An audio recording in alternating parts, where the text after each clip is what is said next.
আসসালামু আলাইকুম।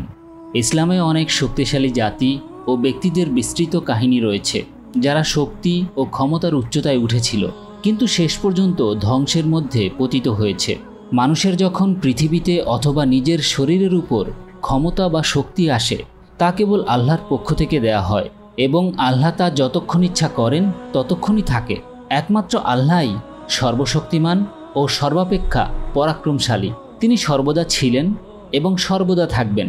তিনি কখনো ক্লান্ত হন না, কখনো ঘুমান না।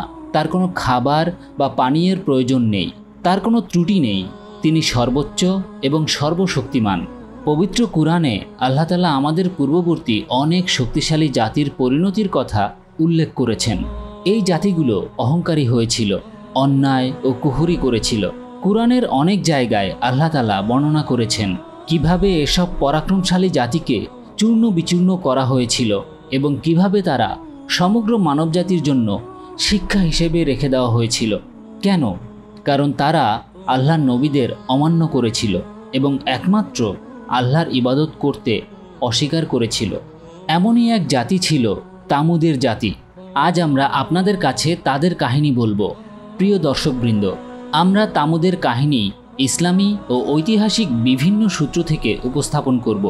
তাই অনুগ্রহ করে ভিডিওটি শেষ পর্যন্ত মনোযোগ সহকারে দেখুন, কোনো অংশ বাদ দেবেন না, নতুবা গুরুত্বপূর্ণ কিছু মিস করতে পারেন।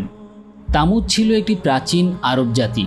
তারা আল্লাহর পক্ষ থেকে কঠোর শাস্তি পেয়েছিল, কারণ তারা আল্লাহর নবী হযরত সালেহ আলাইহিস সালামের বার্তায় ঈমান আনতে অস্বীকার করেছিল। কুরআনে তাদেরকে একটি মূর্তি পূজারী জাতি হিসেবে উল্লেখ করা হয়েছে।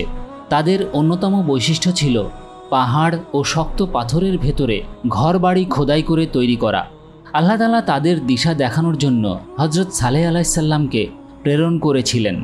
তিনি তাদের সামনে একটি অলৌকিক নিদর্শন উপস্থাপন করেছিলেন, বিশেষ একটি উষ্ট্রি, যা আল্লাহর উষ্ট্রি, যেটি নাতাকুল্লা নামে পরিচিত। কিন্তু তারা সেই উষ্ট্রিকে হত্যা করেছিল এবং এর ফলস্বরূপ আল্লাহর কঠিন শাস্তির কবলে পড়ে ধ্বংস হয়ে গিয়েছিল। যদিও তামুদের পুরো কাহিনী ইতিহাসের বইয়ে নেই, তবুও প্রত্নতাত্ত্বিকরা সৌদি আরবের উত্তরাঞ্চলে তাদের সভ্যতার নিদর্শন ও ধ্বংসাবশেষ আবিষ্কার করেছেন। আজাদুল মা আরিফ অনুযায়ী তামুদ আরব উপদ্বীপের একটি প্রাচীন জাতি ছিল।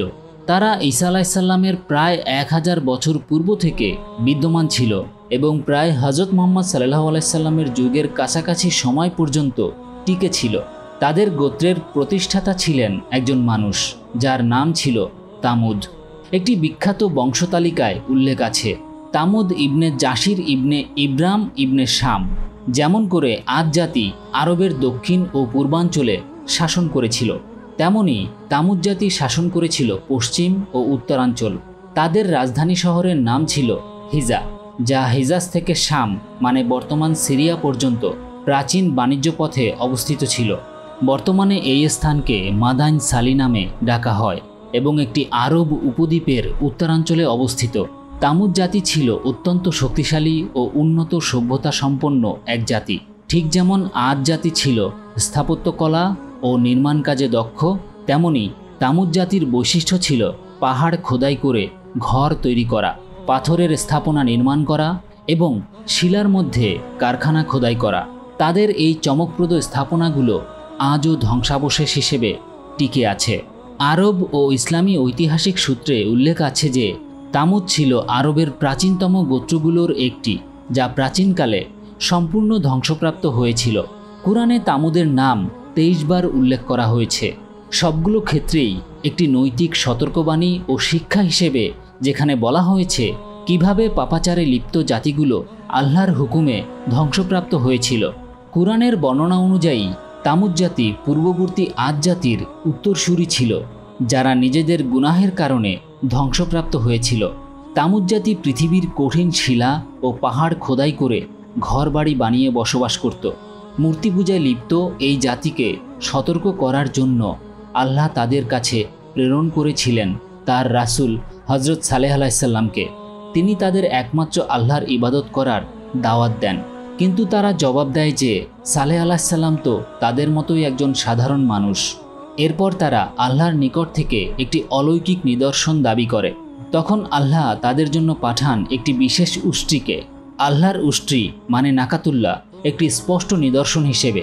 হজরত সালেহ আলাইসাল্লাম তাদেরকে সতর্ক করেছিলেন যেন তারা সেই উষ্ট্রিকে কোনো ক্ষতি না করে এবং নির্দিষ্ট দিনগুলোতে তাকে তাদের কূপ থেকে পানি পান করতে দেয়।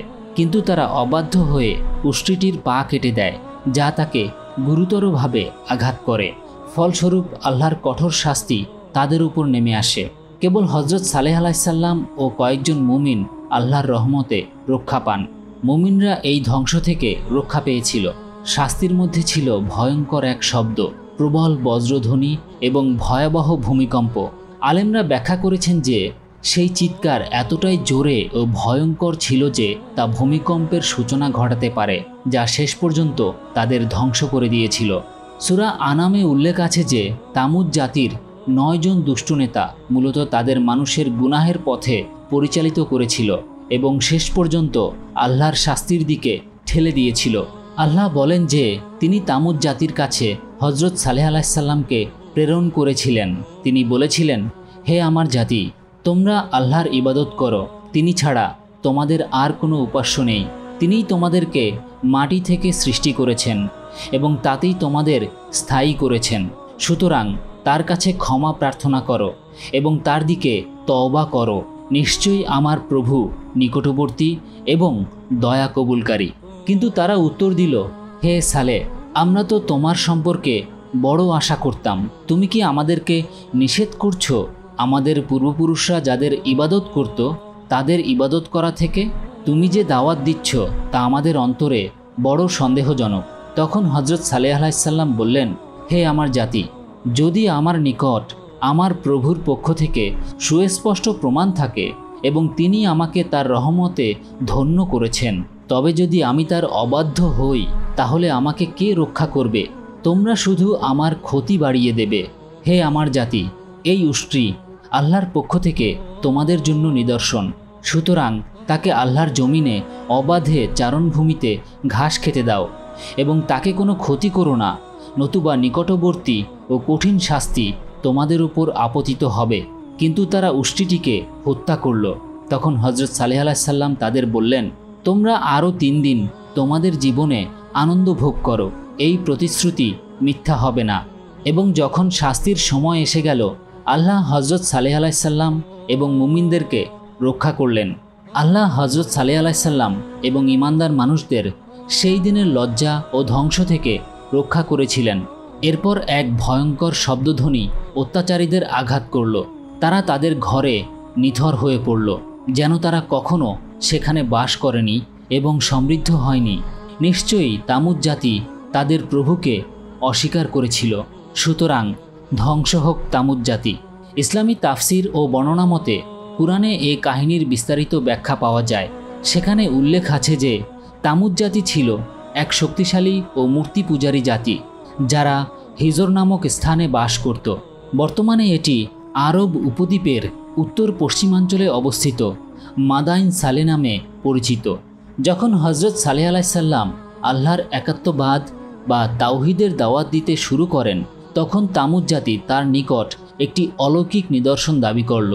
তারা তাকে বলল, যদি তিনি সত্যিই নবী হন তবে একটি উষ্ট্রি শক্ত পাথরের ভেতর থেকে বের করে আনুন। আল্লাহ তার নবীকে অনুমতি দিলেন এবং অলৌকিকভাবে একটি উষ্ট্রি পাথরের ভেতর থেকে বেরিয়ে এলো। তামুদের কিছু লোক হজরত সালেহ আলাইসাল্লামের অনুসারী হলো, কিন্তু অনেক প্রভাবশালী নেতা তার বিরোধিতা করতে থাকল। এই উষ্ট্রি প্রসব করার পর প্রতি অন্যদিন তাদের কূপের সমস্ত পানি পান করত এবং বিনিময়ে মানুষের জন্য প্রচুর দুধ সরবরাহ করত। কিন্তু তার উপস্থিতি তামুদের কিছু প্রভাবশালী ব্যক্তিকে ক্ষুব্ধ করল। অবশেষে গোত্রের 9 জন লোক, যাদের মধ্যে কিদার এবং মুশাকাদ নামে 2 জন ব্যক্তিও ছিল, তারা ষড়যন্ত্র করে সেই উষ্ট্রিকে হত্যা করল। এরা একই সঙ্গে হজরত সালেহ আলাইসাল্লামকে হত্যারও চেষ্টা করেছিল, তবে তারা ব্যর্থ হয়। যখন হজরত সালেহ আলাইসাল্লাম বুঝলেন যে তিনি তার জাতিকে তাদের অবাধ্যতা ও বিদ্রোহ থেকে রক্ষা করতে পারবেন না, তখন তিনি তাদের আল্লাহর শাস্তির সতর্কবার্তা দিলেন। তিনি বললেন, তোমাদের কাছে ধ্বংস আসার আগে মাত্র 3 দিন সময় আছে। প্রথম দিনে তাদের মুখমণ্ডল হলুদ হয়ে গেল, দ্বিতীয় দিনে তাদের মুখমণ্ডল লাল হয়ে গেল, তৃতীয় দিনে তাদের মুখমণ্ডল কালো হয়ে গেল। এরপর আল্লাহর শাস্তি এসে তাদের ধ্বংস করল।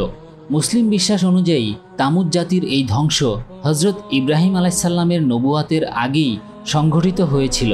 সহিহ বুখারীর একটি হাদিসে বর্ণিত আছে যে নবী করিম সাল্লাল্লাহু আলাইহি সাল্লাম তাবুক অভিযানের সময় তামুদের ভূমির প্রসঙ্গ উল্লেখ করেছিলেন।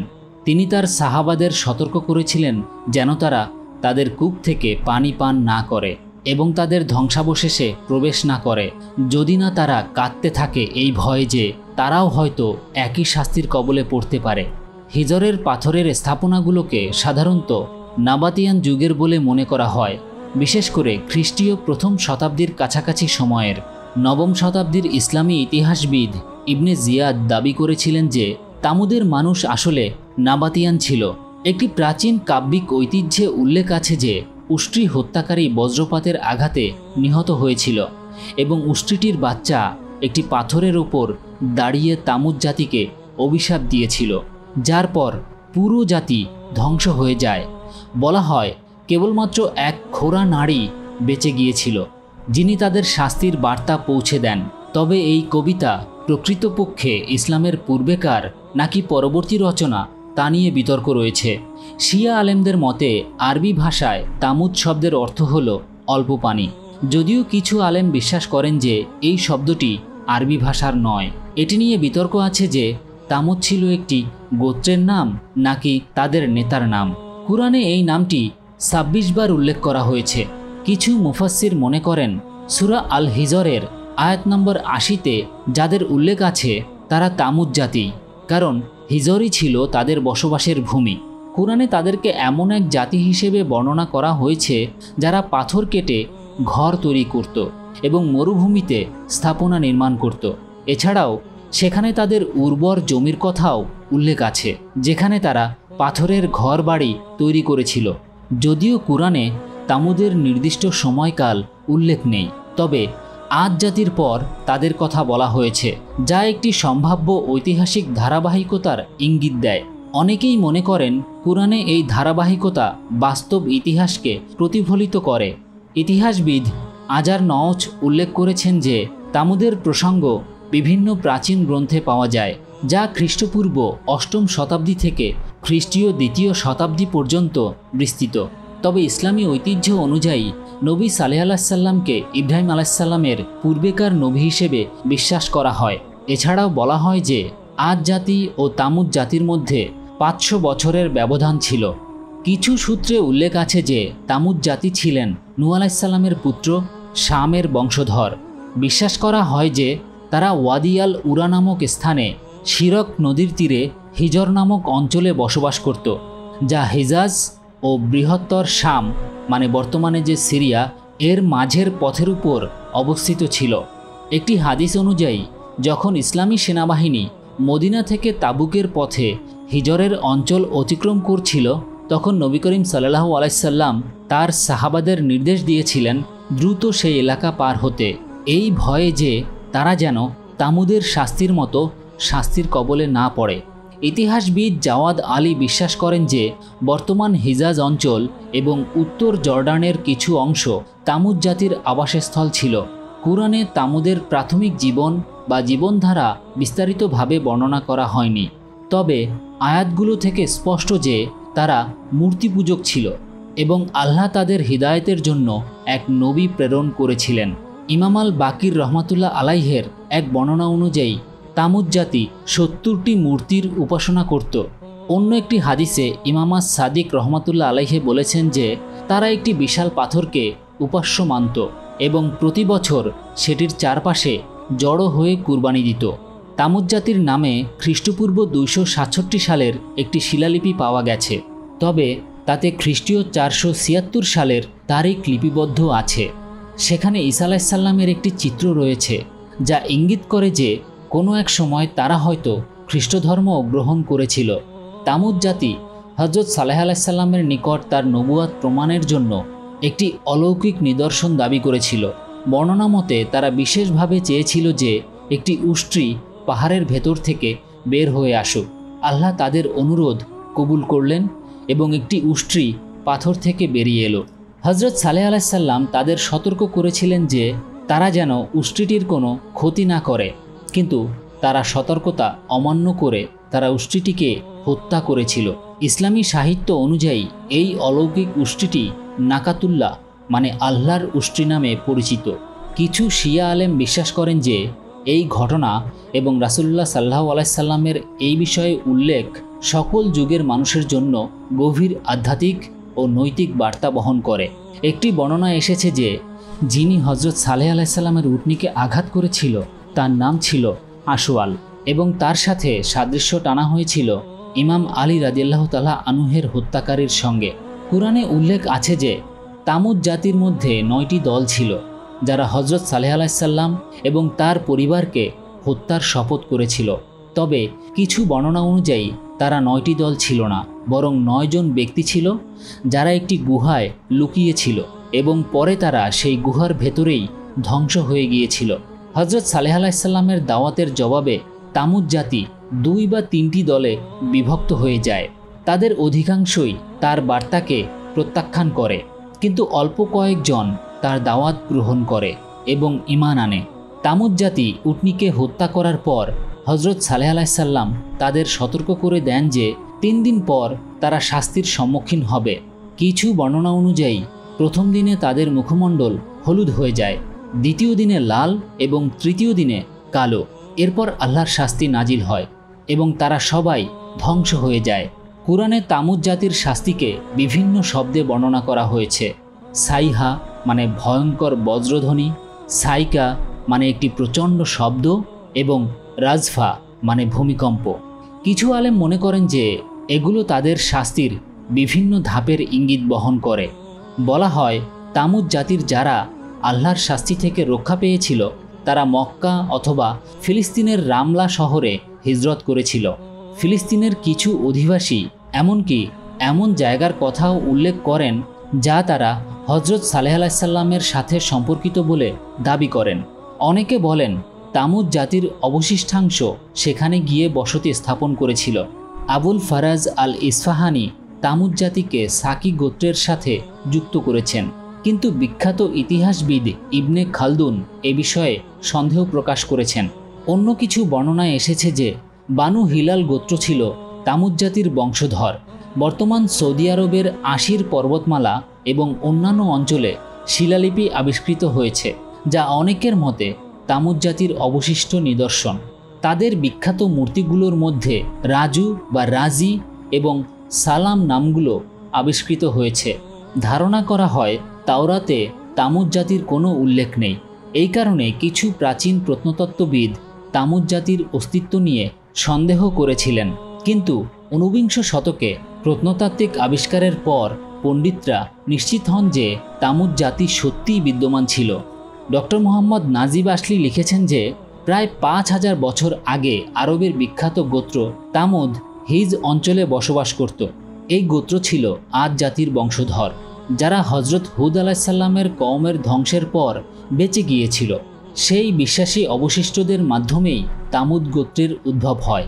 সময়ের সাথে সাথে তাদের মধ্যে মূর্তি পূজা ছড়িয়ে পড়ে। বর্তমান সৌদি আরবে অবস্থিত এই অঞ্চলকে মাদায়েন সালে বলা হয়। মাদায়েন শব্দটি মদিনায়ের বহুবচন, যার অর্থ শহরসমূহ, আর সালে বলতে বোঝানো হয়েছে নবী সালেহ আলাইহিস সাল্লামের নাম, অর্থাৎ নবী সালেহ আলাইহিস সাল্লামের শহরসমূহ। মাদায়েন সালে মদিনা মুনওয়ারা ও তাবুকের মাঝামাঝি অবস্থিত, যা মদিনা থেকে প্রায় 830 কিলোমিটার উত্তর পশ্চিমে। গাব্বার নামক স্থানটি মদিনা থেকে প্রায় 180 কিলোমিটার দূরে। মদিনা মুনওয়ারা ও মাদায়েন সালির মাঝামাঝি অবস্থানে অনেক মানুষ এই স্থান ভ্রমণে যান, যদিও এটি কোনো ফরজ বা আবশ্যক ভ্রমণ নয়। আজও সকাল থেকে সন্ধ্যা পর্যন্ত মানুষকে হিজ মাদায়েন সালি ভ্রমণের অনুমতি দেয়া হয়, তবে রাতে প্রবেশ করা সম্পূর্ণ নিষিদ্ধ।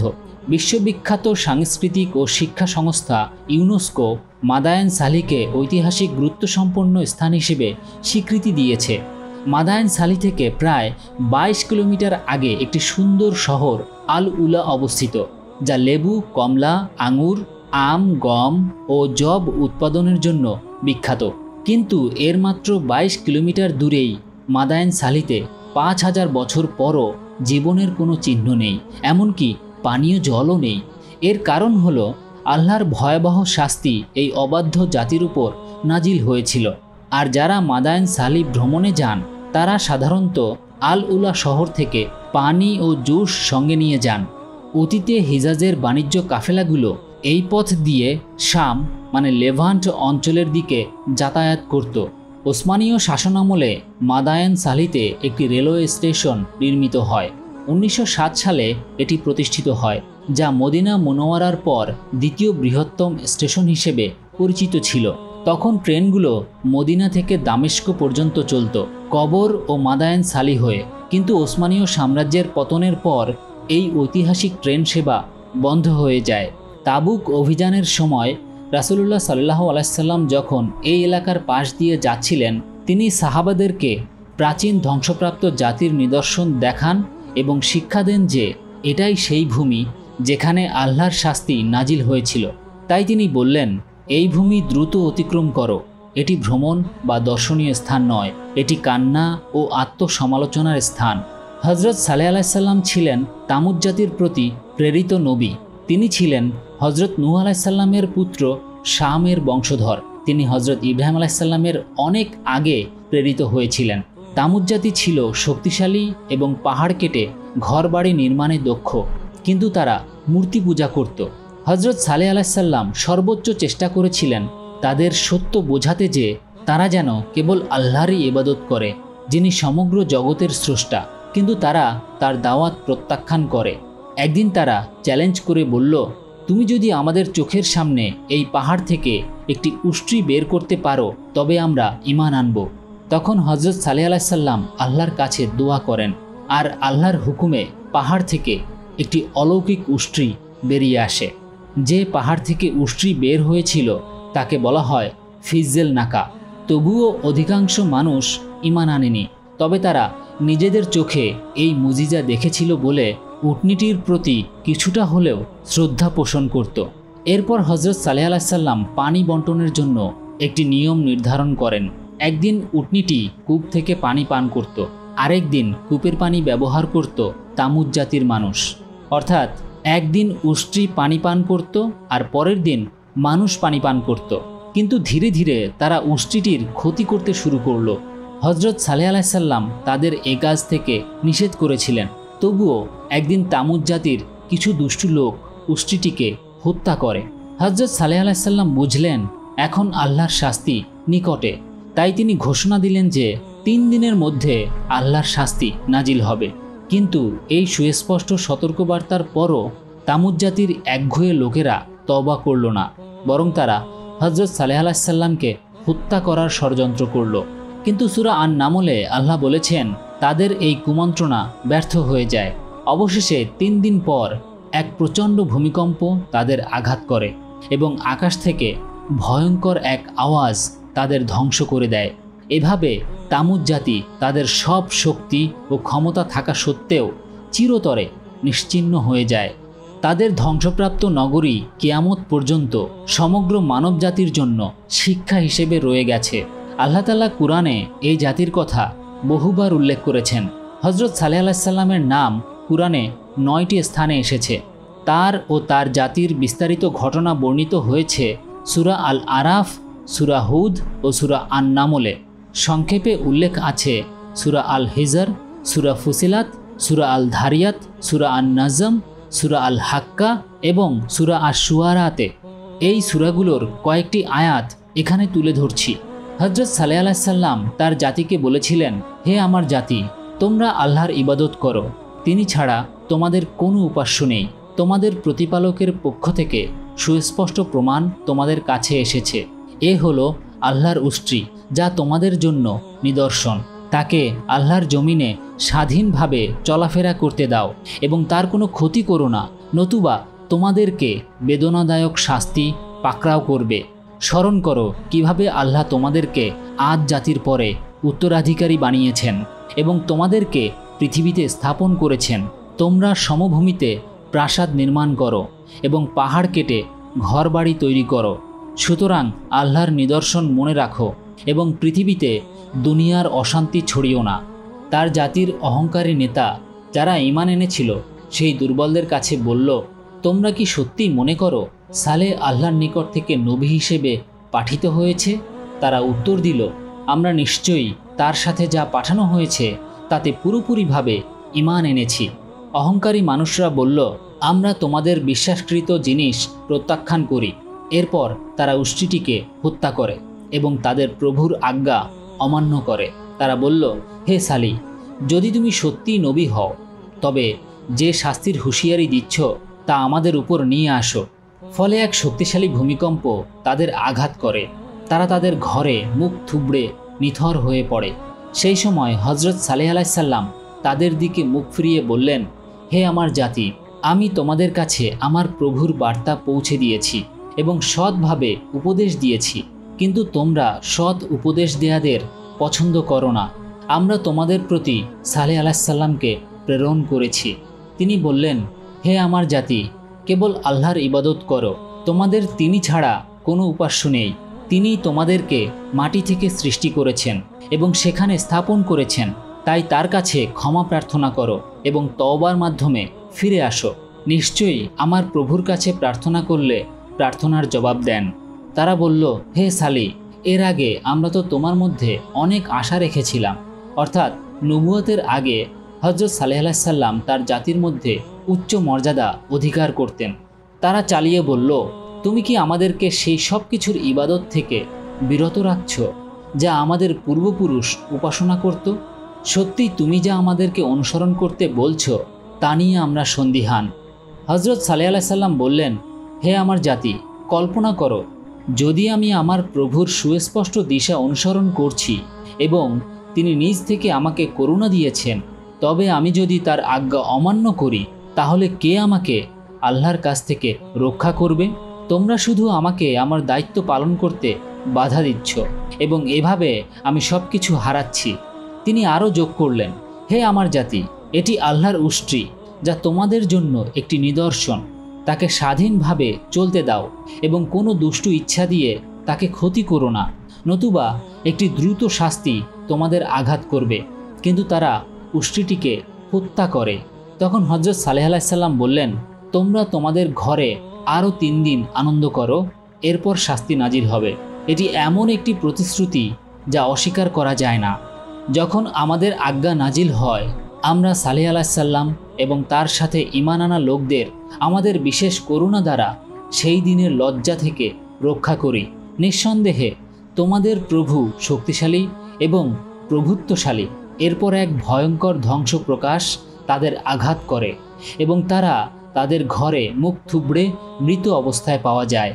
মাহমুদ মি নাজমি তার লেখায় এই দৃশ্যটি এইভাবে বর্ণনা করেছেন, হিজের রঙিন শহরে রাতের একটি অংশ অতিক্রম করেছিল। গান, নৃত্য, মদ্যপান এবং ভোজনের মাধ্যমে পার্টি পূর্ণরূপে চলছিল। পাহাড়গুলো থেকে বাজার, ঘর থেকে গলিপথ, মরুভূমি থেকে খোলা মাঠ, সবখানে অশ্লীল কাজ ও পাপাচার মানব মর্যাদাকে চূর্ণ করেছিল। সম্পদ এবং বরকত তাদেরকে আল্লাহ থেকে উদাসীন করে তুলেছিল। ইচ্ছার নিয়ন্ত্রণ তাদের উপর দখল করে নিয়েছিল। এটি তাদের দৈনন্দিন রুটিন হয়ে গিয়েছিল। অবাধ্যতা এবং অহংকার তাদের জন্য নতুন কিছু ছিল না। তবে নতুন ছিল আল্লাহর নবী হজরত সালেহ আলাইসাল্লামের ঘোষণা, হে আমার জাতি, তোমাদের বিলাসিতার আনন্দ উপভোগ করার জন্য কেবল 3 দিন বাকি। এরপর প্রচণ্ড শাস্তি তোমাদের আঘাত করবে। মানুষরা পূর্বের মতোই নবীর সতর্ক বার্তাকে হাস্যকর মনে করে উপহাস করল। তারা তাকে ঠাট্টা করল। তবে কয়েকজন সতর্কবার্তা শুনে সেজদায় পড়ে আল্লাহর কাছে ক্ষমা প্রার্থনা করল। তারা ছিল খুবই সামান্য, যেন নুন ও ময়দার মতো। কৃপাহীন সময় ভয়ঙ্কর একটি ভোরের দিকে এগিয়ে চলছিল। রাতের আনন্দ ও উৎসবের পর মানুষ তাদের ঘরে ফিরে যাচ্ছিল ক্লান্ত হয়ে। হঠাৎ এক শক্তিশালী চিৎকার ভূমিকে দোলায়িত করল। সেই ভয়ঙ্কর চিৎকার তাদের কানের ড্রাম ভেঙে দিল এবং হৃদয় চিরে দিল। এই শাস্তি শেষ হবার আগেই একটি ভয়ঙ্কর ভূমিকম্প নেমে এলো। তারা তাদের ঘরে মুখ থুবড়ে মৃত অবস্থায় পড়ে থাকল। এভাবে আল্লাহ তামুদ জাতিকে সম্পূর্ণরূপে ধ্বংস করলেন, যেন তারা কখনো সেখানে বসবাসই করেছিল না। আল্লাহ তাদেরকে চিরস্থায়ী নিদর্শন বানালেন সকল অহংকারী ও দুষ্ট মানুষদের জন্য যে আল্লাহর শাস্তি কেবল পরকালে নয়, এই দুনিয়াতেও নাজিল হতে পারে। তামুদ জাতির ধ্বংসপ্রাপ্ত নগরী এবং হজরত সালেহ আলাইহিস সালামের কাহিনী সমগ্র মানবজাতির জন্য একটি শিক্ষা। আল্লাহ আমাদের সকলকে অহংকার থেকে রক্ষা করুন এবং আমাদের ইবাদত ও ভালো কাজকে আমাদের প্রকৃত গৌরব হিসেবে প্রতিষ্ঠা করুন। আমিন। এটাই ছিল আজকের গল্প। আশা করি এটি আপনাদের ভালো লেগেছে। যদি আপনি এই ভিডিওটি উপভোগ করে থাকেন তবে অনুগ্রহ করে আমাদের চ্যানেলটি সাবস্ক্রাইব করুন এবং বেল আইকনটি প্রেস করে দিন, যাতে আমাদের আগামী ভিডিওগুলির নোটিফিকেশন আপনি পেতে পারেন। অনুগ্রহ করে এই ভিডিওটি লাইক এবং শেয়ার করুন। আপনার মতামত কমেন্টে শেয়ার করুন এবং সেখানে আপনার প্রশ্নও করতে পারেন। ইনশাল্লাহ আপনাদের সাথে পরবর্তী ভিডিওতে দেখা হবে। আল্লাহ আমাদের সকলকে তার সুরক্ষায় রাখুন। আমিন।